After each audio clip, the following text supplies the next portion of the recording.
ఆ సందర్భాన్ని గురించి మాట్లాడుకున్నామంటే, మరి యోహాను సువార్త 2వ అధ్యాయము 19-20 వాక్యాల్లో కట్టబడినటువంటి మందిరాన్ని చూస్తూ, లేకపోతే యేసు ప్రభువారు చూపిస్తూ, అక్కడ చాలా మంది యేసు ప్రభుని తిరస్కరిస్తున్నటువంటి, యేసు ప్రభుని అంగీకరించినటువంటి, యేసు ప్రభుని పరలోకపు తండ్రికి కుమారుడిగా అంగీకరించినటువంటి అనేక మంది యూదులు, అక్కడ శాస్త్రులు ఉన్నట్లుగా మనం చూస్తాం.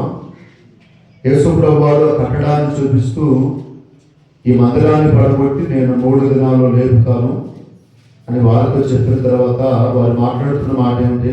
ఈ మందిరం మరి సమూయేలు సొలొమోను ఎన్ని సంవత్సరాలు కట్టాడట? 46 సంవత్సరాలు కట్టాడట. ఈ మందిరాన్ని సొలొమోను 46 సంవత్సరాలు కట్టినే ఈ మందిరాన్ని పడగొట్టి 3 రోజుల్లో లేపుతావా అని యేసు ప్రభుని వారు అడగటం మొదలుపెట్టారు. యేసు ప్రభు ఒక మాట మాట్లాడాడు అంటే అది లోక సంబంధంగా, శరీర సంబంధంగా, భూ సంబంధంగా ఉండదు. కానీ యేసు ప్రభు వారి మాటలు అర్థం చేసుకోవడం చాలా కష్టం. యేసు ప్రభు మాటలో ఉన్న ఆంతర్యాన్ని, ఆ భావాన్ని తెలుసుకోవడం చాలా కష్టం. ఎందుకంటే చిన్నతనంలోనే 12 సంవత్సరాల ప్రాయంలో యేసు ప్రభుని మరి మరియమ్మ తల్లి యేసోబులు పస్కా పండుగను ఆచరించడానికి తీసుకుని వెళ్తే, మరి మరియమ్మ తల్లి యేసోబులు ఏం చేశారంటే, వారు పండుగను ఆచరిస్తూ ఉంటే 12వ సంవత్సరంలో యేసు ప్రభువారు మందిరంలో ఉండి ధర్మశాస్త్రాన్ని బోధించి ఉపదేశకుల మధ్య కూర్చొని అన్ని విషయాలు అడుగుతున్నట్లుగా, అన్ని విషయాల్లో ఉన్నటువంటి ప్రశ్నలు కూడా యేసు ప్రభువారి చిన్నతనంలో వారికి వేస్తా ఉన్నప్పుడు, యేసు ప్రభువారు వేస్తున్న ప్రశ్నకి జవాబు లేక యేసు ప్రభువారి మాటలు విని వారు ఆశ్చర్యపడినట్లుగా మనం చూస్తాం. ఆశ్చర్యానికి గురైనట్లుగా మనం చూస్తాం.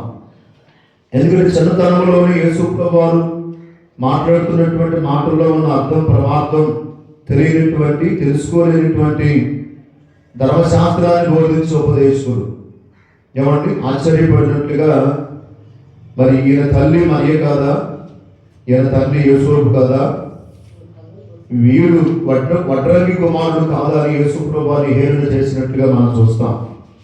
ఏ పాఠశాలకు వెళ్ళి యేసు ప్రభు చదవనప్పటికీ కూడా పరలోకంలో ఉన్నటువంటి పరలోకపు తండ్రి దగ్గర అన్ని నేర్చుకొని ఈ లోకానికి వచ్చినట్లుగా యేసు ప్రభువారు చెప్తున్నట్లుగా మనం చూస్తాం. అందుకని అక్కడ మందిరాన్ని మందిర కట్టడాలు చూపిస్తూ మాట్లాడిన మాట వాళ్ళకి అర్థమైందంటారా? వాళ్ళకి అర్థమైందా? అర్థం చేసుకోలేకపోయారు. ఏమంటే కట్టడం వేరు, లేపటం వేరు. అది అర్థం కాల వాళ్ళు. కట్టడం అంటే ఏదైనా గోడ పడిపోతే ఒక 600-700 మేస్త్రి గారికి ఇస్తారంటే వచ్చి దాన్ని కట్టేసి వెళ్ళిపోతాడు. ఎవరు కట్టిన దాన్ని ఎవరు లేపుతారా? గోడ పడిపోయింది మనం లేపగలరా? చెట్లు పడిపోతే లేపగలం కదా, చెట్లు పడిపోతే లేపగలం. కానీ ఎలా లేపగలం అంటే అది ఇరిగిపోతుంది, ఏళ్ళతో సహా పెళ్ళగించబడుతుంది. కాబట్టి మనం ఆపడానికి అవకాశం ఉంటుంది. కానీ యేసు ప్రభువారు చెప్పినటువంటి మాట శిష్యులకి అర్థమైందంటారా? శాస్త్రులకి, యేసు ప్రభువుని తిరస్కరించే యూదులకు అర్థం కాలేదు అక్కడ, శాస్త్రులకు అర్థం కాలేదు అక్కడ, యేసు ప్రభువారి శిష్యులు కూడా అర్థం కాదు. ఇప్పుడు అర్థమైందంటే యేసు ప్రభు తను తాను సమాధి నుండి తిరిగి 3వ దినాన తిరిగి లేచి తను తాను వారికి కనపరుచుకున్న తర్వాత అప్పుడు వారు నమ్మారట. దేవునికి స్తోత్రం కదా.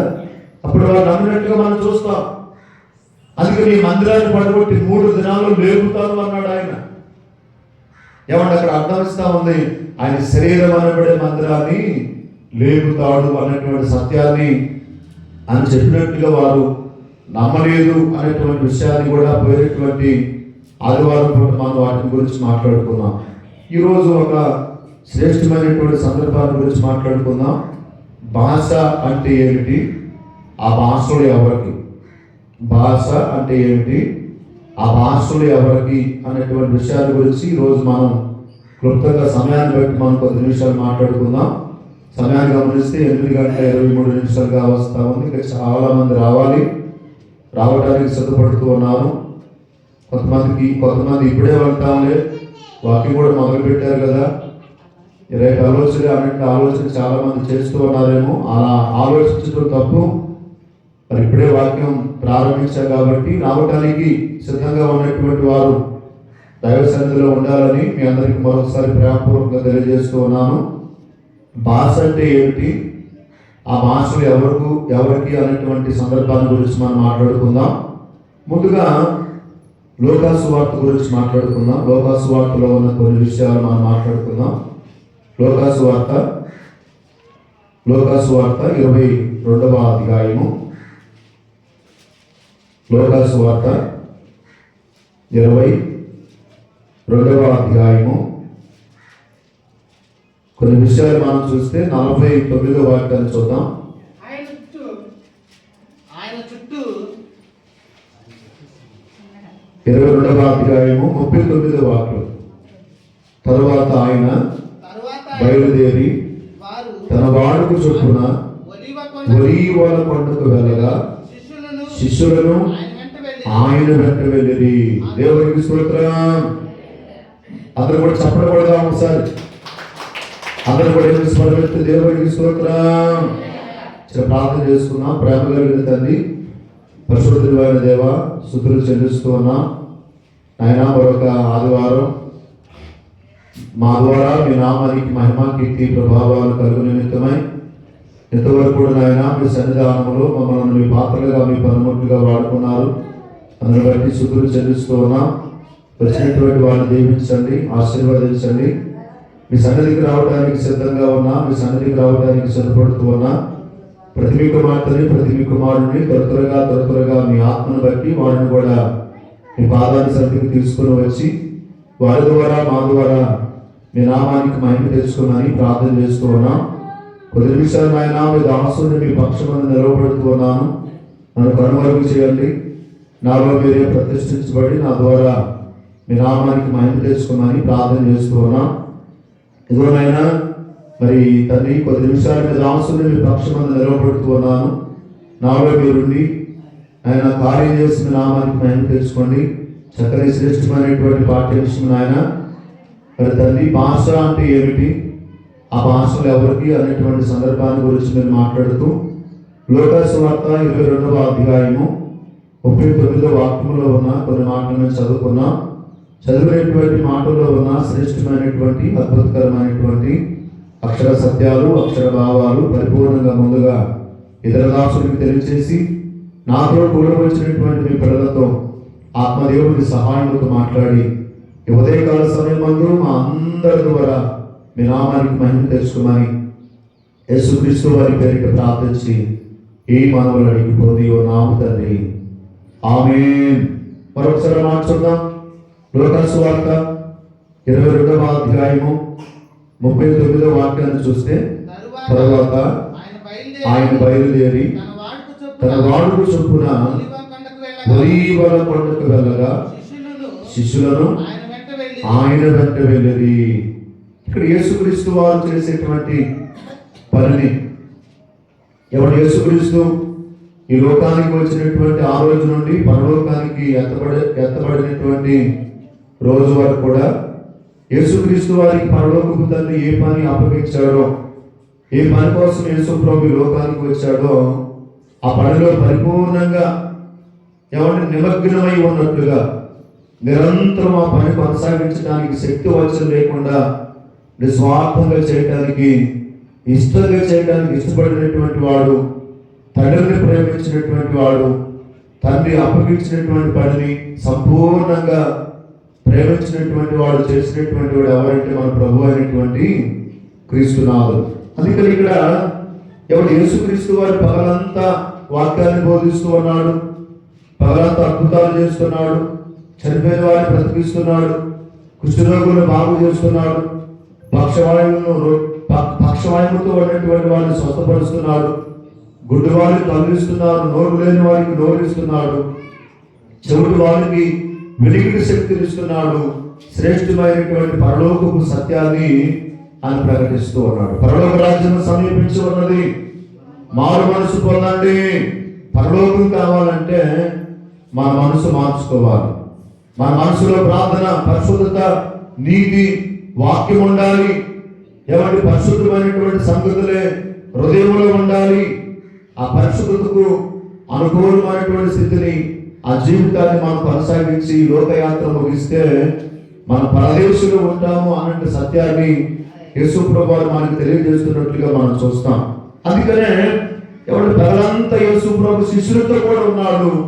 సాయంత్రం అయ్యాక యూదుల క్యాలెండర్ ప్రకారం ఉదయం 6 గంటల నుంచి సాయంత్రం 6 గంటల వరకు ఒక రోజు, ఉదయం 6 గంటల నుంచి సాయంత్రం 6 గంటల వరకు ఒక రోజు. అయితే ఎవరు 6 గంటల దాకా యేసు ప్రభు శిష్యులతోనే ఉంటున్నాడు. ఉదయం అంతా ప్రభు వారితోనే ఉంటున్నాడు. కానీ సాయంత్రం అయ్యాకే వారికి ఎక్కడా కనిపించట్లేదు. ఆయన ఏకాంతంగా ఆయన కాడికి వెళ్తున్నాడు అంటే కొండలోకి వెళ్తున్నాడు, అడవుల్లోకి వెళ్తున్నాడు, తోటలోకి వెళ్తున్నాడు. ఎవరు ఒకనొక రోజు యేసు ప్రభు రాగానే యేసు ప్రభుని అడగాలరా, పగలంతా మనతోనే ఉంటున్నాడు, మనతోనే తింటున్నాడు, మనతోనే ప్రతిదీ కూడా చేస్తూ ఉన్నాడు, మనం ఆయనతో ఉంటూ ఉన్నాం, ఆయన మనతో ఉంటూ ఉన్నాడు. కానీ సాయంత్రం అయ్యానికి మనకు ఆయన కనిపించట్లేదు. యాడికి వెళ్తున్నాడు అనే ఆలోచన వారి మనసులో, మైండ్లో ఉన్నట్లుగా మనం చూస్తాం. అందుకని ఇక్కడ ఎవరు యేసు ప్రభు అటు తరువాత ఆయన బయలుదేరి తన వాడుకు చొప్పున ఒలీవల కొండకు వెళ్ళగా కదండి. ఎవరు యేసుక్రీస్తు వారి వాడికేంటి, యేసు ప్రభు వాడికేంటమ్మా? ప్రతిరోజు ఆయన ప్రారంభంలోనే ఉదయం లఘువుగానే ఆయన తెలిసిన ఏమిటంటే తండ్రితో మాట్లాడి దినాన్ని ప్రారంభించేవాడు, రోజును ప్రారంభించేవాడు, సమయాన్ని ప్రారంభించేవాడు, మాసాన్ని, సంవత్సరాన్ని ప్రారంభించేవాడిగా ఉన్నట్లుగా మనం చూస్తాం కదా. వాడుక, ఎందుకంటే మన గుంటూరు జిల్లాలో ఉన్నటువంటి మనుషులకి ఒక వాడుక ఉంటుంది, కృష్ణా జిల్లాలో ఉన్నటువంటి వారికి ఒక వాడుక ఉంటుంది. ఎందుకంటే వారు ఎంత మర్యాదగా పిలుస్తారు కదా. కృష్ణా జిల్లా భాష ఒకలాగా ఉంటుంది, గుంటూరు జిల్లా భాష ఒకలాగా ఉంటుంది, పశ్చిమ గోదావరి జిల్లా భాష ఒకలాగా ఉంటుంది, రాజమండ్రి ఆ సైడ్ వెళ్తే ఈస్ట్ గోదావరి, వెస్ట్ గోదావరి జిల్లా భాషలో వేరుగా ఉంటాయి అన్నమాట కదా. ఇంకా ఇటు వెళ్తే పల్నాడు సైడ్ వెళ్తే దాచేపల్లి కానుంచి ఇక్కడ పిడుగురాలి కానుంచి భాష మారిపోతుంది, వాళ్ళ వాడుక భాష మారిపోతుంది. ఏమంటే గుంటూరు జిల్లాలో ఉన్నటువంటి వారి వాడుక భాష వేరు, కృష్ణా జిల్లాలో ఉన్నటువంటి వారి వాడుక భాష వేరుగా చెప్పుకుంటూ పోతే ఏ ప్రాంతానికి సంబంధించినటువంటి మనుషులు ఆ ప్రాంతానికి సంబంధించినటువంటి వాడుక భాష మాట్లాడే తత్వాన్ని మనం చూస్తూ ఉన్నాం కదా. ఏమంటే గుంటూరు జిల్లాలో భాష స్వచ్ఛంగా ఉంటుంది, కొంచెం పైకి వెళ్తే కొంచెం పిడుగురాలు దాటితే ఎలా ఉంటుంది, కొంచెం మాటను సాగదీస్తారు, కొంచెం సాగదీస్తారు. ఇంకొంచెం పైకి వెళ్తే ఎవరి భాషలో ఉన్నటువంటి మాట ఒకటే, పదాలు ఒకటే, కానీ ఆ పదాలు సాగదీసే తత్వాన్ని ఎవరి వాళ్ళు మొదటి నుంచి అలవర్చుకున్నట్లుగా మనం చూస్తే. ఇటు వెళ్తే మనం కృష్ణా జిల్లా వెళ్తే ఎవరి ప్రతి మాటకి ఏంటే అంటారు కదా, వాళ్ళు ఏంటే అంటారు. ఒకసారి మేము యాదవపాలెం వెళ్ళాం గోదలకి, అవి ఎంతోడిని అన్నంటున్నారు వాళ్ళు, అంతోడిని అన్నంటున్నారు, ఎంతోడిని అన్నంటున్నారు వాళ్ళు. వాళ్ళ భాష అది, వాళ్ళ వాడుక భాష అది. అత్తాటు వెళ్ళాం మేము, అత్తోటి వెళ్తే అందరూ అన్న అంటారు, అక్కడ ఉన్నటువంటి వాళ్ళందరూ కూడా అన్న, అక్క బాగున్నారు అంటారు వాళ్ళందరూ కూడా కదా. కృష్ణా జిల్లాలో ఉన్నటువంటి భాష వేరు. ఇంకా పైకి వెళ్తే రకరకాలుగా మనం జిల్లాలకు తగినట్లుగా ఎవరి భాషలో మార్పులు చెందుతూ ఉంటాయి. వారి వాడుక భాష మనకు అందుకని ఇక్కడ యేసు ప్రభువు ఎవరి చక్కని శ్రేష్టమైన మాట ఏమంటే ఆ తర్వాత ఆయన బయలుదేరి తన వాడుక చొప్పున ఒలీవల కొండకు వెళ్ళగా. ఎక్కడికి వెళ్ళాడు ఆయన? కొండకి వెళ్ళి అలవాటు యేసు ప్రభువుకు ఉంది, అడవులోనికి వెళ్ళి అలవాటు యేసు ప్రభువుకు ఉంది, తోటలోనికి వెళ్ళి అలవాటు ఎవరికి ఉందట? యేసు ప్రభు. చిన్న మాట మీకు చెప్పని ఆశపడతా ఉన్నా, కొండలో ఆ అచ్చయ్య గారు ఉన్నాడు, అచ్చయ్య గారు అనేటువంటి ఆయన మేకలు కాస్తూ ఉంటాడు. ఇటు పక్కన నిజాలకు వెళ్ళి జగనాన్ని కాలనీ ఇచ్చారు, అక్కడ పక్కనే ఒక కొండంతా శుభ్రం చేశాడు ఆయన. ఎప్పటి నుంచో ఒక 4-3 నుంచి మాస్టర్ గారు మనం కొండ మీద సిలువ పెట్టాలండి, ఆ కొండ మీద సిలువ పెట్టాలి మాస్టర్ గారు అంటే పెడదామని సిలువ చేయించామంటే ఇప్పుడు కాదండి, మనం ఒక పోతు పిల్లలు సాగుతా ఉన్నా మన సంఘం అంతా అక్కడికి వెళ్ళిపోవాలి, ప్రార్థన చేసుకుని పాటలు పాడుకొని 10 నిమిషాలు వాక్యం చెప్పుకొని అక్కడే పోతు పిల్లలు కోసి అక్కడే వండేసి తిని రావాలి అని చెప్తా ఉంటాడు నాకు ఆయన. సరే ఎన్నోసార్లు చెప్పాడు, సరే పోదామని చెప్పి అంటున్నాడు, కానీ పోవటానికి మాత్రం వీలు పట్ల. ఒకసారి ఆయన పోయినటువంటి మన పోయిన ఆదివారం కాకుండా అంతకుముందు పోయిన ఆదివారం నా కోసం ఎదురు చూశాడట. అయ్యా అన్నదిన వస్తాను, ఇక్కడే కూర్చుంటే నేను వస్తానని చెప్పి ఆ బండ మీద కూర్చున్నాడట. నేను రాలా అంటే ఎవరైతే సంఘానికి వెళ్ళదో వాళ్ళ దగ్గరికి వెళ్ళి మాట్లాడుతూ ఆయన గురించి నేను మర్చిపోయా. కూర్చొని వెళ్ళిపోయాడట. తర్వాత ఏంటి మాస్టర్ గారు ఈ పని చేశారు ఏంటి అంటే, నేను చేరుకూర్చున్నా మీకోసం ఈ వారం మాత్రం పోవాల్సిందే అన్నాడు. ఇప్పుడు ఎందుకు ఈ మాట చెప్తున్నానంటే, ఏమంటే ఆ రోజు తగలంతా పోయిన ఆదివారం ఆరాధనలు జరిగాయి, ఇక్కడ అక్కడ ఆరాధనలు జరిగాయి. నేనే చెప్పాను అయ్యా ఇక లేదు మనం వెళ్ళొద్దాం పదని చెప్పి ఇలా మన క్రిస్మస్ కూడా అక్కడ కొవ్వొత్తులు పెట్టాడు. ఆయన కొవ్వొత్తులు పెట్టాడు. తర్వాత ఏం చేసాం, ఇక్కడక్కడ ఆరాధన అయిపోయింది, అక్కడ ఆనందం చేసాం. తెలిసిన తర్వాత నేను అచ్చయ్య గారు ఎలీషా అనేటువంటి ఒక అబ్బాయి ముగ్గురు కలిసి బండేసుకుని వెళ్ళాం. ఆ కొండకి కొంచెం మెరగ్గా ఉంటుంది. అప్పటికన్నాడు ఆయన, మాస్టర్ గారు బండి ఎక్కిస్తావా అన్నాడు ఆయన. నేను అన్నాను, బడాయికి బోరు చేయించిన బండి కదా, నలుగురిని ఎక్కించవచ్చు అనుకున్నా. బోరు చేయించిన బండి కదా, కొంచెం చిన్న గులగరాలు ఉన్నాయి. ఏమంటే ఎందుకంటే నేను కింద ఏమో కొంచెం స్లో చేసి ఆపుదాం అనుకున్నా. అక్కడ మాస్టర్ గారు ఎక్కిస్తావా అన్నాడు. నేను ఎక్కిస్తాను కూర్చో అన్నాను. నేను ఇంకేమో లేకపోయిన తర్వాత బండి ముందుకు పోవట్లా, మెరక ఏమంటే గేరు మార్చాను అయినా రావట్లేదు. ఇంకేమైందంటే బండి వెనక రావటం మొదలుపెట్టింది. ముందుకు పోయే బండి కొంచెం వెనుక పెద్ద లాయర్ల పక్కనే. నిజంగా ప్రభు ఎంత అద్భుతాన్ని నా పట్ల, అచ్చయ్య గారి పట్ల, ఎలీషా పట్ల చేశాడు ఆ రోజు కదా. బండి పోతే మీద మళ్ళీ కొనుక్కోవచ్చు, మనిషి పోతే కొనుక్కోవచ్చా, అవయవాల పోతే కొనుక్కోవచ్చా, ప్రాణం పోతే కొనుక్కోవచ్చా? నిజంగా అక్కడంతా కూడా నా రోమాలన్నీ ఇక్కడ పొడిసా. ఆ పెద్ద లోయల పక్కనే ఇక బండి ఎక్కువ వస్తుంది వెనకమాల కూర్చొని అచ్చయ్య గారు పాపం నా మధ్యలో ఎలీషా కూర్చొని బండి నడుపుతా ఉన్నా. బండి ఆగట్లు ఎక్కువ వస్తూ ఉంది, ఎంత బ్రేక్ వేసినా ఆగట్ల బండి. ఇక అటు వెళ్తాం, ఆ లోయలోకి వెళ్తా ఉంది బండి. కొంచెం ఉంటే లోయలు పడిపోతాం. చూసి ఇలా అన్నాను, ఈ చక్రం తిరిగింది, గంట పడిపోయాం పాపం. నేను ముందు పడిపోయిన తర్వాత నా వెనక మనం ఎలీషా పడిపోయాడు. అచ్చయ్య గారు మరీ కింద పడిపోయాడు. ఆయన పడిపోతే మేము లేపిన తర్వాత ప్రభు పడిపోయాడంటే ఎంత దెబ్బ కూడా తగ్గల, చప్పట్లు కూడా దేవునికి స్తోత్రం, హల్లెలూయా కదండి. అసలు ఎవరు మా ముగ్గురు ఎవరకున్న ఆ రోజు కాలం చేయాల్సిన మాట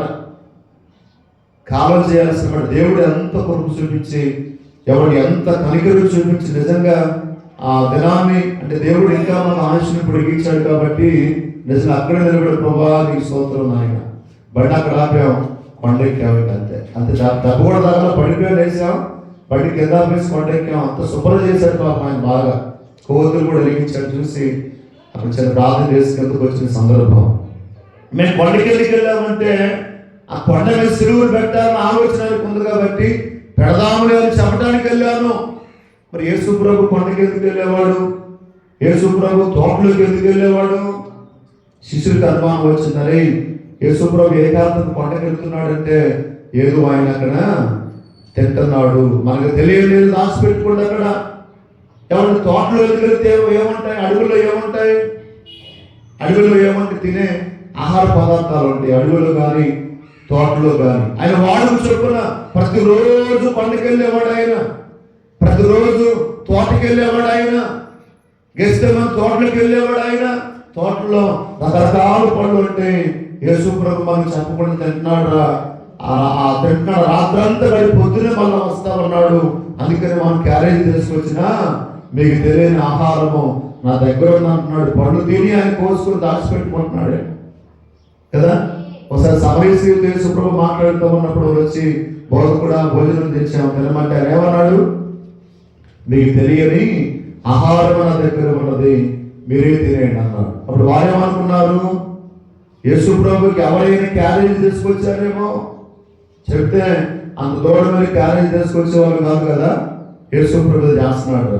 అందుకనే యేసు ప్రభు నిలదీశారు, ప్రభా నువ్వు ఎక్కడికి వెళ్తే మేము కూడా వస్తాం, పగలే కాదు నాయన సాయంత్రం కూడా నీ దగ్గరకు వస్తామని, నీతో వస్తామని వారు చెప్పడం ద్వారా యేసు ప్రభుతో పాటు తన శిష్యులు కూడా యేసు ప్రభు వెళ్ళి పండగకి వెళ్ళారు అని ఆ తోటలోనికి వెళ్ళారు. ఇక్కడ ఏమంది? ఇక్కడ తర్వాత ఆయన బయలుదేరి తన వాడుకు చొప్పున ఒలీవల కొండకు వెళ్ళగా శిష్యులను అడిగారు కాబట్టి సరే రాండి ఎలా వాడని వారిని కూడా తీసుకొని వెళ్ళాడు. అక్కడ యేసు ప్రభు చేసే పని ఏంటి? అక్కడ యేసు ప్రభు చేసే పని ఏంటట ఏమండి?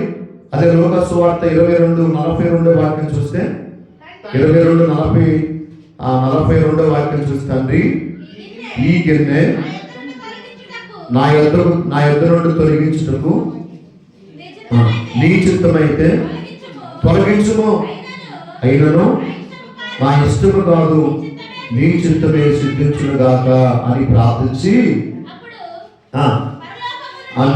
అప్పుడు పరలోకము నుండి ఒక దూత ఆయన కనబడి ఎవరు యేసు ప్రభువాన్ని బలపరిచినట్లుగా లేఖనాలు తెలియపరచబడుతుంది. 46 చూస్తే 45 చూస్తే మనం ఒకసారి 45 చూస్తే ఆయన ప్రార్థన చాలించి లేచి తన శిష్యుల యొద్దకు వచ్చి వారు దుఃఖము చేత నిద్రించుట చూసి మీరెందుకు నిద్రించుచున్నారు అని ఏమండి అనుకున్నారు వాళ్ళు.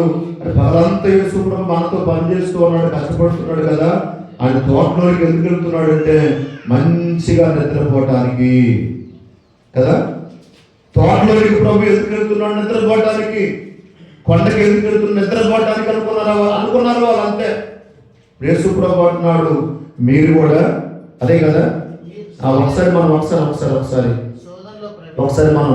40వ వాక్యం చూస్తే ఆయన చోటు చేరి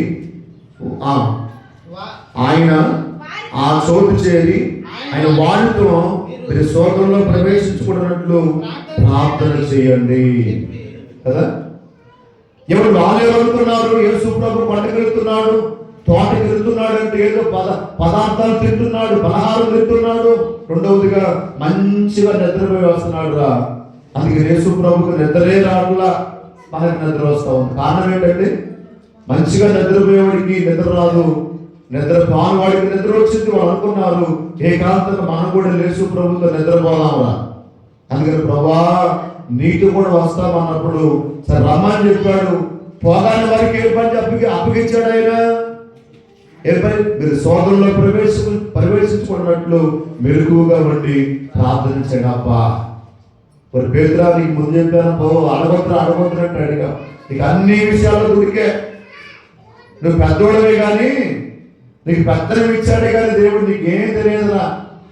ఇప్పుడు కూడా ఆయన ఏం చెప్తున్నాడు? ప్రార్థన చేయమంటున్నాడు. ప్రార్థన కొంతమంది ప్రార్థనకు వస్తారు, ప్రార్థన చేయక అంటే ఏం చెప్తారంటే నాకు నడవదు మాస్టర్ గారు, జలుబు చేసిందండి, దగ్గు వస్తుందండి మాస్టర్ గారు. వాళ్ళు ఎక్కడికి వచ్చారు?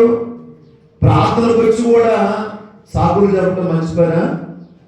ఇప్పుడు వాళ్ళకి ఏమనిపిస్తా ఉంది? పేతురు గారికి చెప్పాను, ఈ పేతురికి చెప్పాను అడగొద్దురా అని చెప్తే నువ్వు ఏడకెళ్తున్నామని అడిగాడు. ఇప్పుడు ఏం చేశాడు ఆయన? నేను ఆడికెళ్ళి ప్రార్థన చేస్తాను, మీరు ఇక్కడుండి ప్రార్థన చేయమని. అడగకపోతే మనం ఇక్కడికి వచ్చేవాళ్ళం కాదు, మనం ప్రార్థన చేసేవాళ్ళం, మంచిగా నిద్రపోయే వాళ్ళం. యేసు ప్రభు ప్రార్థన చేయమంటే వాళ్ళు ఏం చేశారట? నిద్రపోయారు. అంటే ప్రార్థన చేసే అలవాటు వరకు ఉందా? ఎవరు యేసు ప్రభు లాంటి వాడుగా, ఎవరు క్రీస్తుని కలిగి ఉన్నా, క్రీస్తుని వెంబడిస్తూ ఉన్నా, క్రీస్తుని ఆదర్శవంతులుగా ఎవరిని చేసుకోవాలి అన్నటువంటి ఆలోచన విధానం కలిగి ఉన్న శిష్యులకు ఉందంటారా? నిజంగా యేసు ప్రభు వారికి ఉన్న బాధ్యత ఎవరిని వాడుకుంటే యేసు ప్రభు చెప్పిన పని చేయకుండా నిద్రపోతారా? యేసు ప్రభు చెప్పిన పని ఏమిటి? మీరు శోభంలో ప్రవేశించుకున్నట్లు మెలకువగా ఉండి ప్రార్థన చేయండి. మరి వారేం చేశారట?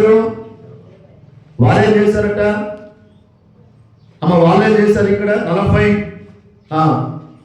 46వ వాక్యంలో మీరు ఎందుకు నిద్రపోతున్నారు? ఎవరు యేసు ప్రభు ప్రార్థన మెలకువగా ఉండి ప్రార్థన చేయమంటే వాళ్ళు ఏం చేస్తా ఉన్నారు? నిద్రపోతున్నారు. ఎవరు మనం కూడా మరి గమనించాలి, గ్రహించాలి. యేసుక్రీస్తు వారి వాడుక పగలంతా కంటి పని చేస్తున్నాడు. రాత్రి 6 గంటల నుంచి మళ్ళీ 6 గంటల వరకు తండ్రితో ముచ్చటిస్తున్నాడు, తండ్రితో మాట్లాడుతున్నాడు, తండ్రికి దగ్గరగా ఉన్నాడు, తండ్రికి సమీపస్తుడిగా ఉన్నాడు కదా. అడుగుతున్నాడు, తండ్రి నువ్వే పని నాకు అప్పగించావో ఆ పని శక్తి వచ్చం లేకుండా చేసే కృపనిచ్చావు, ఆత్మనిచ్చావు, అభిషేకం ఇచ్చావు. అయ్యా రేపేం పని చేయాలో చెప్పమని తెలియపరచమని ఏం చేస్తున్నాడు ఆయన? రాత్రంతా ప్రార్థన చేస్తున్నాడు. అండి బాప్తీసాలకు వెళ్ళాం, మానకు ప్రార్థన చేస్తున్నారా? రక్షించబడ్డాం, అపరిరక్షణ ప్రార్థన చేస్తున్నారా? యేసు ప్రభువు వారు కలిగి ఉన్న దినచర్య ఏమైనా అలవాటు మనం కలిగి ఉన్నామా? చెప్పాలి ఒకసారి. బాప్తీసం పొందిన కొత్తలో చేశాం కదా, ఎప్పుడు పడితే అప్పుడు చేసాం ప్రార్థన, ఎప్పుడు మెలకు వస్తే అప్పుడు ప్రార్థన చేశాం, ఎప్పుడు మెలకు వస్తే అప్పుడు మోకాల మీద పడిపోయి 2 చేతులు ఆకాశం వైపెత్తి సమయం తెలిసేది కాదు. సమయం తెలిసేదా?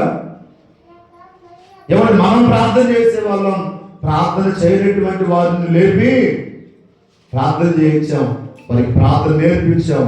మరి ఇప్పుడు ఎందుకు అలవాటు లేదు మనకి? అలవాటు ఇప్పుడు మనకు ఉందా? ఎవరు ఆ దినచర్య ఇప్పుడు మనం కలిగి ఉన్నామా? ప్రభు అంటున్నాడు, ఎవరు నాలో ఉన్న మీకు శ్రమ. ఎలా శ్రమ అంటే ఎవరిని వారికి ప్రార్థన చేయమని యేసు ప్రభు ఒక పని అప్పగించి దూరంగా వెళ్ళి ప్రార్థన చేస్తూ ఉంటే వాళ్ళు ఏం చేస్తున్నారు?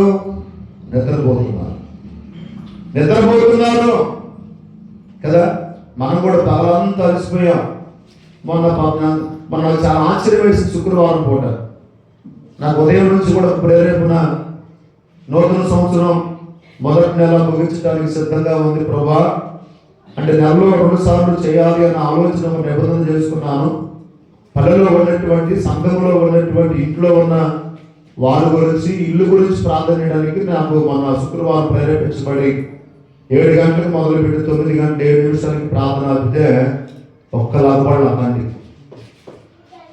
అగపడ్డారా?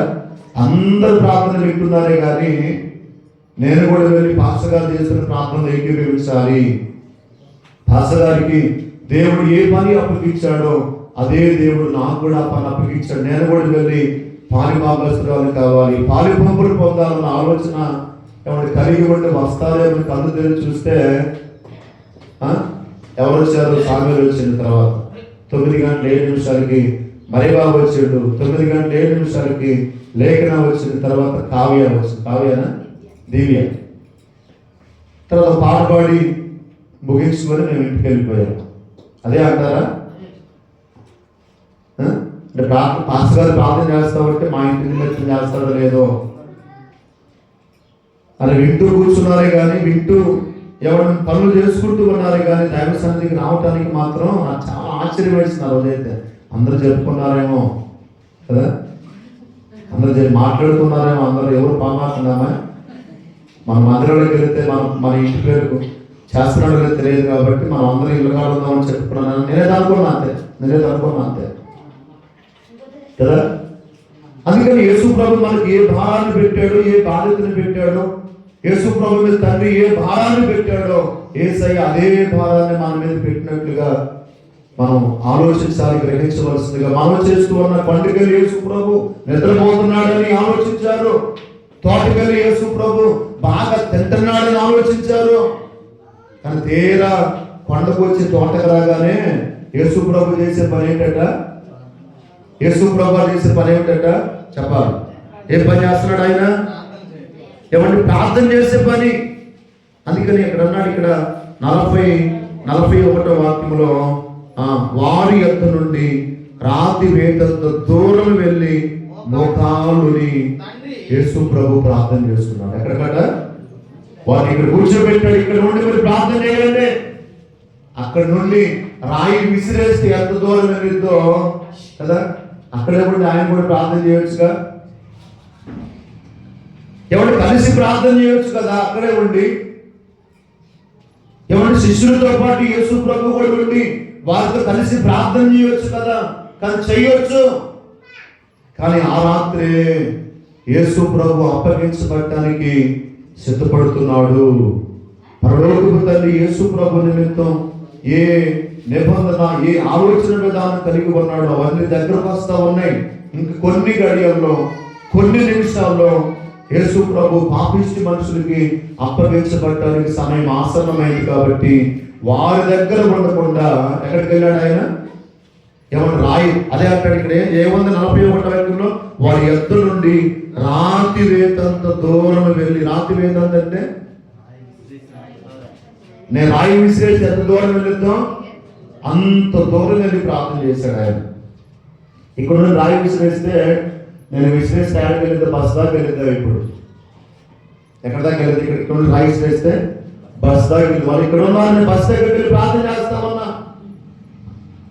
ఏమంటే తండ్రి నాడు తండ్రి నీ చిత్తం మీద దిగిన నా ఎదురు నుండి తొలగించుము, తీసివేయము, నా ఇష్టం కాదయ్యా, నా పట్ల నీ చిత్తమే సిద్ధించునుగాక. చప్పటి కొట్టి దేవుడికి స్తోత్రం. నా ఇష్టం కాదు, నా ఆలోచన కాదు, నా కోరిక కాదు, నన్ను ఏ పని కోసం ఈ లోకానికి పంపించామో ఆ పని నేను పరిపూర్ణంగా చేయడానికి నన్ను బాగా నీ పాత్రగా నీ పనిముట్టుగా వాడుకోనాయన కదా. ప్రార్థన చేసి ఆయన వచ్చేమంటున్నాడు వారితో, ప్రార్థన చేసి ఆయన ఏమంటున్నాడు వచ్చి ప్రార్థన చేసి ఎక్కడ 44వ వాక్యంలో ఆయన వేదన పడి మరింత ఆతురులుగా ప్రార్థన చేయగా ఆయన చెమట నేలపడుచున్న ఒక గొప్ప రక్తపు బిందు వలె ఆయన ప్రార్థన చాలించి లేచి తన శిష్యుల యొద్దకు వచ్చి వారు దుఃఖము చేత నిద్రించుట. ఎందుకు దుఃఖపడుతున్నారు వాళ్ళు? దుఃఖం ఎందుకు వచ్చిందంటే వాళ్ళకి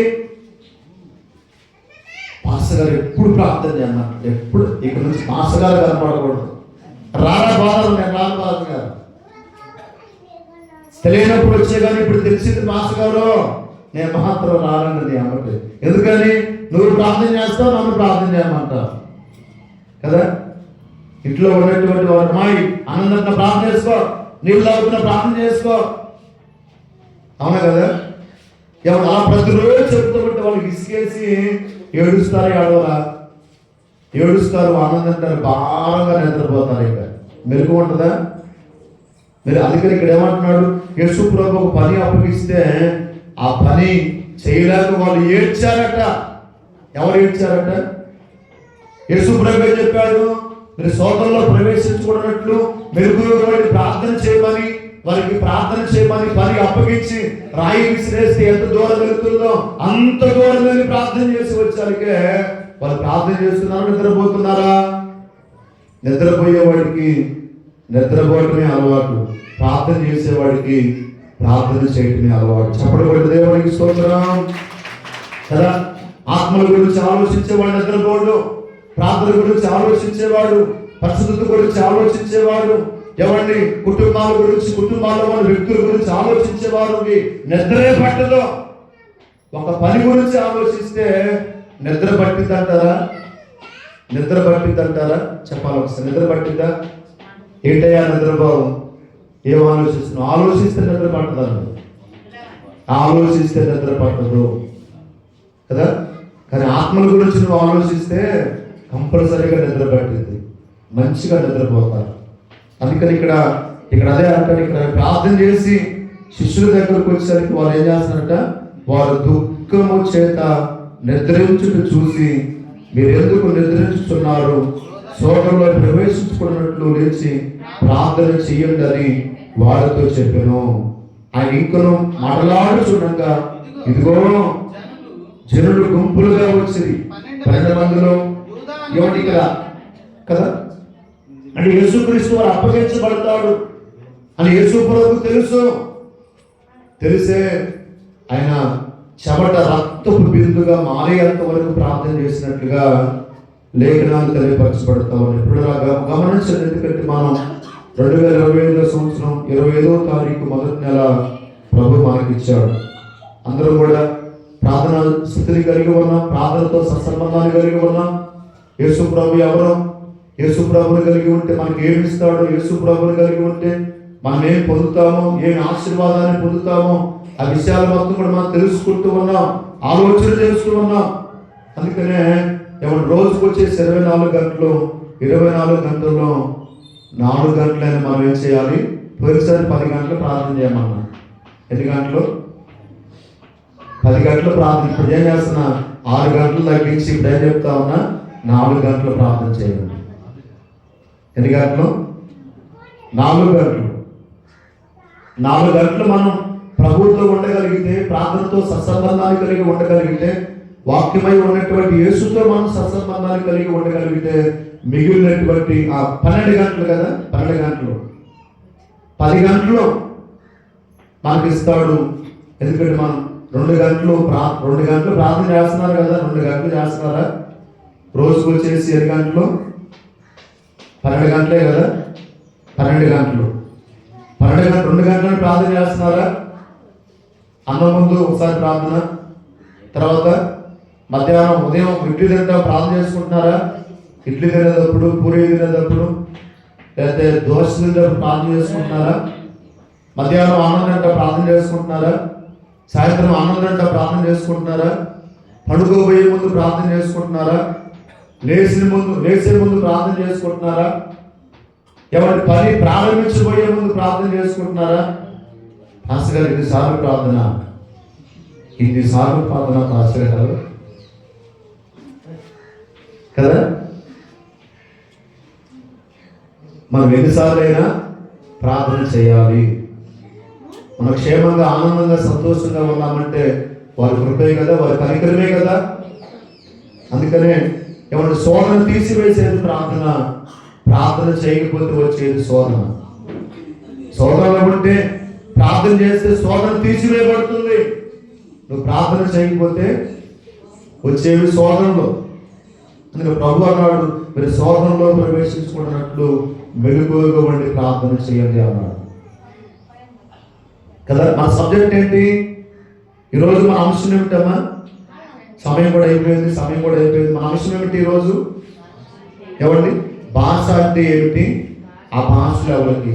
ఇక్కడ యేసుక్రీస్తు వారి వాడుక కదా. యేసుక్రీస్తు వారికి అన్ని భాషలు వచ్చు. యేసు ప్రభుకి ప్రత్యేకంగా ఒక భాష వచ్చు, ఒక భాష రాదు అంటానికి వీలు లేదు. భాషలకు సృష్టికర్త ఆయనే కదా. అన్ని భాషలు కలిగి ఉన్నటువంటి వాడు కూడా యేసు ప్రభుకి అన్ని భాషలు వచ్చా, కొన్ని భాషలు వచ్చా చెప్పాలి. పరలోకపు తండ్రికి అన్ని భాషలు వచ్చా, కొన్ని భాషలు వచ్చా? ఆదికాండం 11వ అధ్యాయంలో అక్కడ ఏం జరిగిందో ఒకసారి మనం చూద్దాం. ఆదికాండం 11వ అధ్యాయంలో అక్కడ ఏం జరిగిందో మనం చూస్తే, అప్పుడు ఒకే భాష ఉండేదట. ఒకే పలుకు, ఒకే మాట ఉండేది, ఒకే భాష ఉండేది. దేవుడి కంటే గొప్ప పేరు పొందాలి అనే ఆలోచన కలిగి బాబేలు గోపురాన్ని వాళ్ళు కట్టడానికి ఇష్టపడుతూ ఉన్నారు. చూద్దాం. ఆ ఆదికాండం 11వ అధ్యాయం 1వ వాక్యం చూస్తే, భూమి అంతటా ఒకే భాషయు ఒకే పలుకుయు ఉండెను. ఎన్ని భాషలు ఉన్నాయి భూమి మీద? ఒకే భాష. అది తెలుగా, ఉర్దా, తమిళమా, మలయాళమా, హిందీయా, ఇంగ్లీషా? తర్వాత సంగతి భూమి మీద ఏమంటే అప్పుడు ఉన్నది ఒకే ఒక భాష, ఒకే ఒక పలుకు. మరి ఇన్ని భాషలు ఎక్కడి నుంచి వచ్చినాయి? ఇన్ని భాషలు ఎవరు మనకి ఇచ్చారు? హిందీ ఎక్కడి నుంచి వచ్చింది? తెలుగు ఎక్కడి నుంచి వచ్చింది? ఉర్దూ ఎక్కడి నుంచి వచ్చింది? ఎన్ని భాషలు ఉన్నాయి భూమి మీద? ఎన్ని భాషలు ఉన్నాయి? మీ దగ్గర 10 రూపాయల నోటు ఉందా? 20 రూపాయల నోటు ఉందా? తేయండి ఒకసారి, తేయండి. 10 రూపాయల నోటు, 20 రూపాయల నోటు సార్ తేయండి. బయటికి తేయండి. దాని మీద భాషలు ఉంటే చూడండి ఒకసారి. భాషలు ఉంటే 10 రూపాయల నోటుని ఎన్ని భాషలో తయారు చేశారు, ఎన్ని భాషలో తర్జుమా చేయబడిందో చదవండి ఒకసారి. ఎన్ని భాషలు దాని మీద? 3 భాషలు. 17 భాషలు ఉంటాయి దాని మీద. 17 భాషలు ఉంటాయి కదా.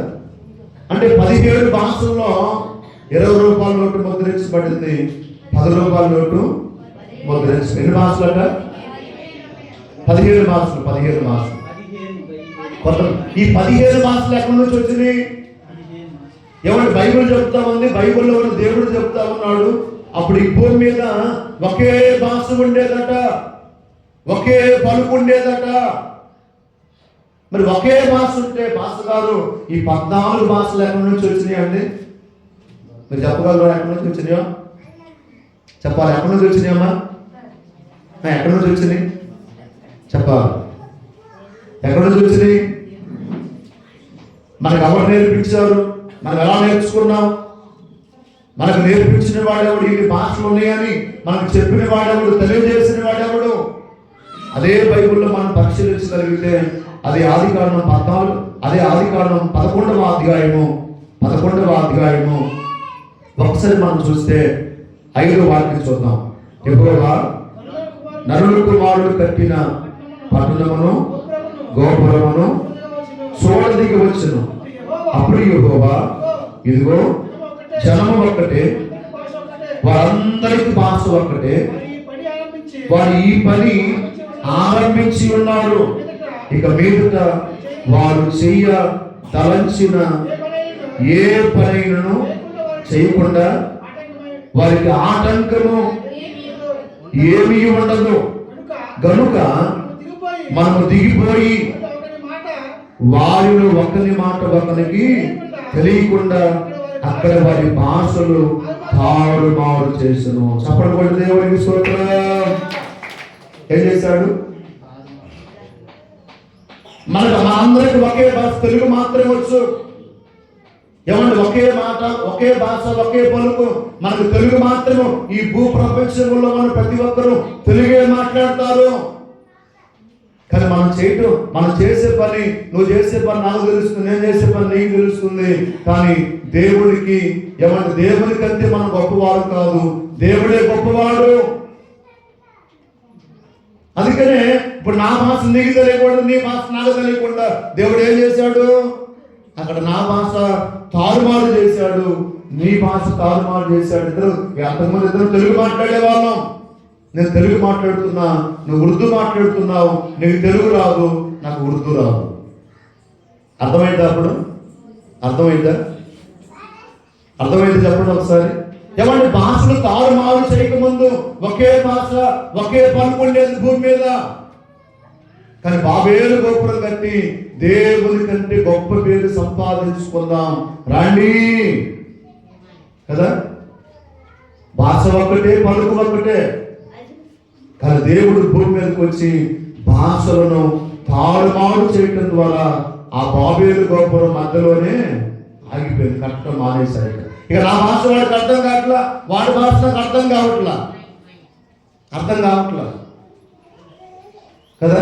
భాషలో మళ్ళీ ఇన్ని భాషలు ఎక్కడి నుంచి వచ్చినాయి అంటే బైబిల్లో ఉన్నటువంటి దేవుని ద్వారా మాత్రమే నీకు నాకు సంక్రమించాయి. దేవునికి స్తోత్రం.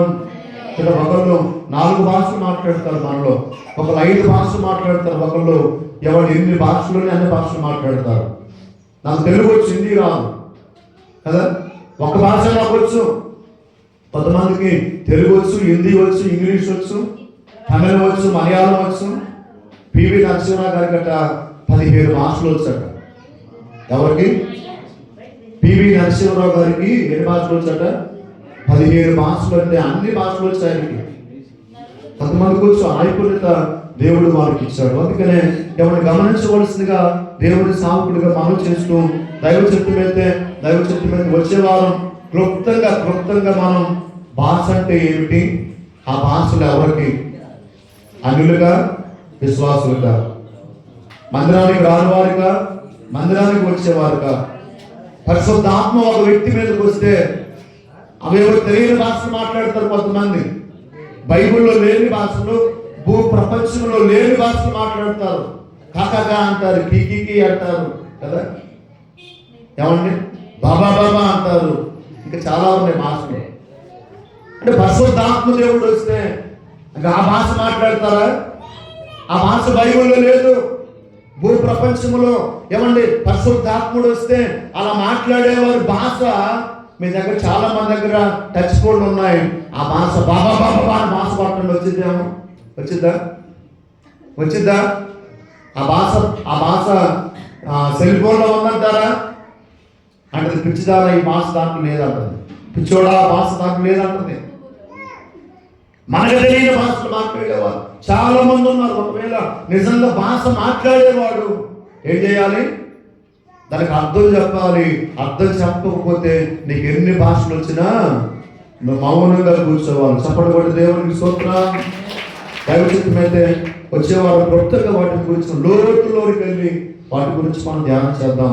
ఎంతవరకు వాక్యాన్ని వీక్షించిన మీ అందరికీ మరొకసారి ప్రభువైనటువంటి యేసుక్రీస్తు వారి నామమున ప్రత్యేకమైన వందనాలు తెలియజేస్తున్నాను. విన్నటువంటి మాటలు పరిశుద్ధాత్మ దేవుడు మన వెనుకలో సిద్ధింపు చేసి యేసయ్య తన చిత్తానికి అనుకూలంగా తన చిత్తాన్ని జరిగిస్తున్న ప్రతి ఒక్కరికి పరలోక రాజ్యం దయచేయునుగాక, దయచేయునుగాక, దయచేయునుగాక, పరలోక రాజ్యం దయచేయునుగాక.